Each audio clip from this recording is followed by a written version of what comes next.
High-stakes meeting underway in Russia right now. The Secretary of State John Kerry will be sitting down with President Vladimir Putin for the first time in 2 years. It's been a very frosty relationship. So the top of the agenda, there's many things actually on the agenda for these discussions, but they will clearly talk about the nuclear deal that the United States has been working on with Iran. Joined now by retired four-star General Jack Keane. He's the chairman at the Institute for the Study of War and a Fox News military analyst. Good morning, General. Good to see you. Good morning. In your mind, what is John Kerry trying to accomplish in this discussion? Well, I think anytime we get together with the Russians, certainly we're trying to find some common purpose and resolve some of the major disagreements. Certainly, this relationship we have with Russia now is defined by our disagreements, much more so than any agreements we have over issues. And I think that, the character of it is really interesting, because Putin comes into a discussion like this as probably one of the most feared and respected leaders in the world, and yet the characterization of American leadership and credibility is at an all-time low.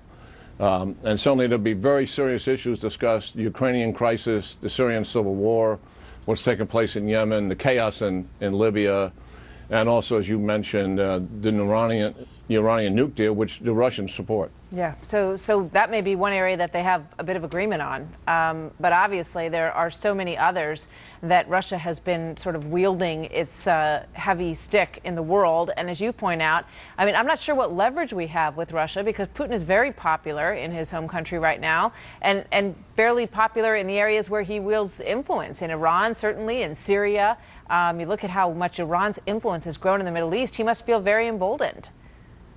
Well, I think he is. I mean, on the international stage, he has moved the ball in favor of Russia's internationalism and helping to redesign the political order in Eastern Europe. And he can point to the success, and certainly in Crimea, and what he's been able to establish in eastern Ukraine.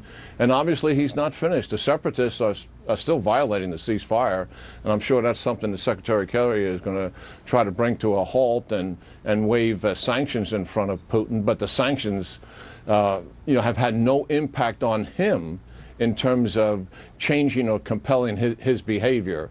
And I think even if we increase the sanctions, given the fact we would not go all out with him, they still would have hardly any impact on him. So, I mean, what leverage do we have? When you go in there and you try to say, gee, you really need to back off in the Ukraine, because, you've been aggressive there and everybody's upset about it across the world. What leverage do we have? We don't have much, because, the president's strategy has always been to try to get Putin off what he calls the exit ramp.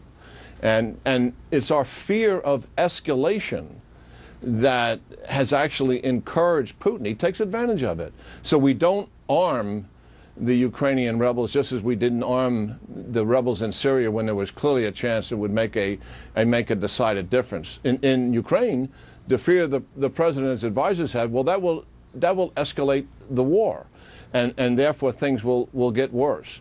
Well, it's that paralysis and that fear which Putin leverages and takes advantage of, and it's pretty blatantly obvious to anybody who looks at this. So you're absolutely right. We don't have much leverage, because we don't have any credibility that we would do much of anything despite the rhetoric. Well, they'll have words. Actions speak much louder than words in the foreign theater, and that's what John Kerry's going to have to deal with at this point. Thank you very much, General. Good to see you, as always. Yeah, good talking to you, Martha. We're at about 20.